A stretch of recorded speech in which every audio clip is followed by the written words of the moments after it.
Now, that story creates, in the media version of the story, the Ryan Murphy version of the story, that story creates some sympathy towards Ed, because you see him yearning for this relationship with this girl, and then eventually she's the one that gets him to start digging up the bodies to do things, sexual things with the bodies. That was her that started. It was her suggestion, right? And he just ran with it, according to Ryan Murphy's story. Obviously, we know it's not true, but he just ran with it. And because of that suggestion, that is what then leads him to almost break off the relationship with her, because she doesn't give him the same satisfaction that the corpses do, without being too explicit, right?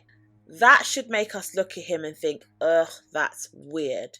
But that part of the story that gets fictionalized and is quite dramatic when we're watching it, again, it irks a little bit of sympathy for him. And the whole point of this is to say, should these programs that are being created, should they be being developed with this kind of sensationalizing of the violence? When it comes to true crime that becomes entertainment, who benefits and who is harmed from the stories that get told from the director's perspective and the writer's perspective? Is it more harmful than good recreating these stories, the true crime stories? And then when they turn real violence into fiction, they turn Ed Gein into Norman Bates, or Ed Gein into Buffalo Bill, or Ed Gein into Leatherface. Does that desensitize the viewer, or does it illuminate what really is happening? And I would say a little bit it desensitizes the viewer, because they're looking at it for entertainment, but some may argue otherwise. Again, let me know what you think in the comments. So, the Ed Gein story. His story ended in 1984, but we are still talking about 1984 in 2025.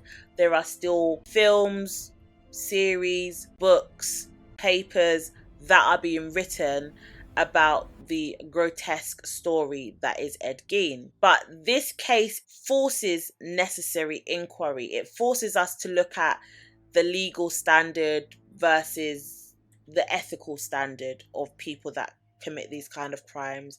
Lets us look at how trauma impacts future behavior, how isolation and psychiatric systems, how they all interact, and what is the impact of no involvement versus some or a larger amount of involvement and prevention in these cases. It can show how communities heal. I mean, Wisconsin seems to have a couple of serial killers out there. I know we said that Ed Gein's not a serial killer, but Dahmer's from Wisconsin, so they seem to just be breeding them a little bit. But it does show how some communities heal from the trauma, and how culture can turn deaths into myth, in the sense that we look at Leatherface and think it's not real, is it? But it is. However, the questions we ask about Ed Gein shape how we treat people at the margins and how we treat the victims, how we remember the victims.